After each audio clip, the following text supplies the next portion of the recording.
And welcome back to another episode of Beyond the Forecast. I'm your StormTracker8 meteorologist, Madison Ohms, but I'm not alone today. Joining me is Chief Meteorologist Matt DiNardo. Matt, how are you doing today? I'm doing great. Did you have a good weekend? Your Bears won? They did. Yeah. I was super excited about it. Great way to end the weekend, and I know your Steelers have their game tonight. So, yeah. And by the way, everyone, just so you know, I want you to log in and wish Madison a happy birthday because it was her birthday on Saturday. Yes, so. It was. It was really lovely. I got to have some family in town, got to spend the weekend exploring the area a little bit more and getting to know Central Virginia the longer that I'm here.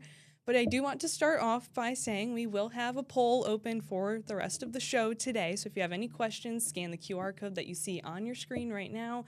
And there also is a QR code at the bottom of the screen. So feel free to ask any questions, and we'll be here to answer them for you as we're breaking down some of the weather that we have going on for the rest of today and upcoming during this week. But let's start off today. We have today in weather history. In 1964, there was a winter storm that produced 5.3 inches of snow here in Metro Richmond. We're not really seeing that today, are we, Matt? No, we are not, for sure. Beautiful sunshine, although a bit cooler than we have been. Yes. But, of course, when people see that word snow, they're immediately thinking to Thursday, yes, which we're going to cover coming up in just a couple of minutes. Kind of a tease out there. Absolutely. And we did have some precipitation not too long ago. That was over this weekend on Saturday. These were some of the rainfall totals that we've received over the past 72 hours. It was a pretty good event for us. There were some places in northern Dinwiddie County, out to Crewe, Nottoway County, even southern Chesterfield that picked up between 3 to 4 inches. Wow. That kind of yellow and that gold you see kind of hidden in there. So most of us got really good rain. Some just got deluge with rain. Yeah, absolutely. And for the rest of January, or thus far in January, I should say, we've been rather dry. This was a much needed rainfall, I would say. Yeah. And we got, 1.9 inches? That was the official recorded amount here in Metro Richmond. Which was just about what the models were doing. They were pushing toward the Friday forecast as much as 2 to 3 inches, so in that area for across Metro Richmond. So kind of worked out well.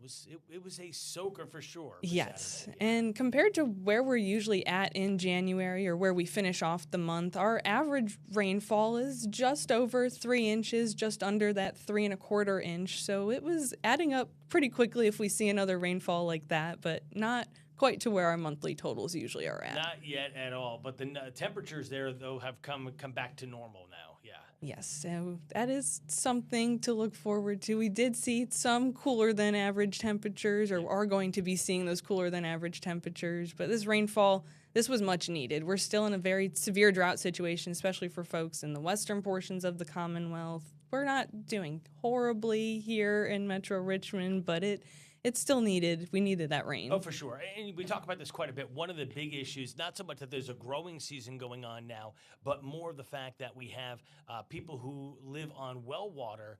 Those wells were starting to run dry, some of those more shallow wells. So this definitely replenished some of that for those folks. Yeah, absolutely. And even though we were seeing some dry portions of January and having some warmer temperatures probably added to some of those dry conditions, I would imagine, as well. We had a very warm week last week for that first full week, seeing 60s, almost reaching 70 on Wednesday, on January 7th, and then throughout the weekend, still seeing very above average temperatures for this time of year. Yeah, of course, that Sunday high was shortly after midnight. Temperatures slowly fell throughout the entire daytime yesterday, but and of course into this morning when it was super chilly. Ooh. Right, and that brings me to our next graphic here. This is our temperature trend for the day today, not just here, but across the nation, and we are seeing a little bit of that blue make its way, especially from the southern states up to us here in Virginia, where that cold trend is starting to move in. Yeah,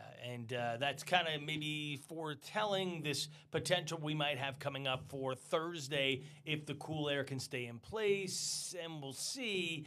It may not, but then beyond our 8-day forecast, as you're showing here, we get pretty chilly for a while. Yes, that is our 6 to 10 day temperature outlook. We're seeing a mid-blue here in Richmond, but not too far west of us. They're seeing a deeper blue, which is showing even cooler than average temperatures than where we're going to be seeing. Nothing record-breaking by any means, but it's still a very cold trend that's headed our way. And as JB used to say, this isn't going to be pipe busting cold. He always used that term. I always thought it was kind of funny, but it's true. I mean, we get some real severe cold here, especially early in the mornings, because many of the houses use PVC for piping. If you have an exterior wall that's exposed to the elements, it could bust the pipe. So yeah, but this is going to be chillier weather, cooler than normal, but not sub-zero type stuff. No, and we can even take a look at our average temperature for this time of year. Usually in the upper 40s, maybe entering that mid 40 range. So today we're going to be right around seasonable temperatures, 49 degrees, but then Thursday, that's when those temperatures start to drop off a little more and are entering that below average range for us. Tuesday and Wednesday, we may be a little spoiled, so to speak. For sure. I mean, Wednesday looks to be a really pretty day in terms of those temperatures. Not as nice as the 60s last week, near 70, but I mean, again, considering where we are mid-January, that is pretty nice. But then that chill as we head into Thursday and the weekend, that's going to be like, yep, it still is winter. Yeah, I feel we've been not experiencing a normal winter thus far, not too much precipitation, very warm temperatures, especially for early January. We're almost to that halfway point in the month, and it's just now that we're starting to see this cooler trend, and maybe a trend we should have been seeing all along, but not quite. It hasn't reached us just yet. Exactly right. You know, this picture here really speaks volumes because there's really not a whole lot going on for the next, 48 hours through Wednesday afternoon. Things look rather quiet across the country. The big front that brought us the rain is the one you see heading up north of Maine up into Labrador, Canada. So, I mean, really nice, easy weather. And easy weather is good weather. Yes, we aren't seeing anything too eventful, but if we take a look at the next coming days, this is going to fast forward to about Tuesday evening, Tuesday at 4 p.m., and there's another system that's going to be affecting the Great Lakes region, and we see that trough stretching down out of the Ohio Valley a little bit more. So that's going to show that low pressure does extend farther than just where that system and all that weather's happening just in the next 48 hours alone. Exactly, yeah. And that's going to be kind of the impetus of the developing storm. As we go ahead here in time, you're going to see that low drop across Canada, but that cold front there, now this is a great place to stop it because you have the trough, which is kind of an extra little lift. Yes. Then you have that area of moisture. And what's going to happen here is, and don't go ahead just yet, is we're going to be watching for a developing weather system somewhere in the state of Ohio, northern Kentucky. That's where we'll find our new storm developing. And then what that will do is it will transfer its energy over time to the coast of New Jersey. So this is what in meteorology we call a Miller-type B storm. There's Miller A, Miller B. Miller A is the one that forms down in the Gulf, slides up the coast. It's the big nor'easter. This one really hits New England states more because of that transfer energy, and then that new storm along the coast of Jersey into New England really blows up, and you'll see that in the models. But when that happens, typically, especially in a situation like this, those are forming a little bit too far north for us to get a big snow. And I know some of you have been looking at those models, and some of those outliers are showing, ooh, Virginia's going to get, X, Y, and Z amounts. And, you got to really look at the whole picture here. And now if we go ahead, you'll see that low starting to develop. And this is kind of like a hodgepodge of both. You see that transfer of the energy toward the coast of New Jersey. Now you see, certainly we're cloudy on Thursday. Some rain showers will be developing. And then if this all comes together, and usually it doesn't because where that's forming, the cold air may not get here in time for the precip to be still around. A lot of times the precip ends and then the cold air comes in.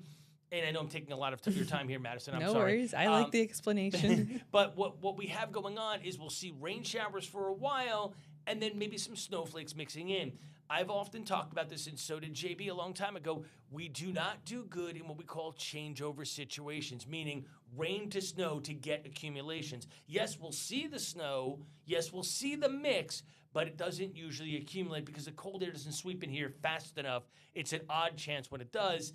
And in my 21 years here, it might have happened once or twice. So the models will always show it because sometimes they rush the cold air in here. So yes, as we continue on here, there's a good chance Thursday morning we could have a couple of snow showers, but really I'd say this is going to be more of a mixed event based on everything right now. because that cold air won't get in here, and then the system pulls away and takes the moisture, and then we're going to cool down significantly. That's why you saw in the 8-day trend that Friday was in the upper 30s. Yes, and when this system is finally reaching us here, I wanted to point out this is going to be mostly during those overnight hours as well, where any precipitation could be falling. So, like you mentioned, timing is everything when it comes to something like this. And if we're still warm enough by that midnight point, those temperatures may not cool enough, even by 3 a.m. when we started to see that rain fully make its way across central Virginia. So that is a huge factor with it. Even though it is overnight, that's when we typically see our cooling.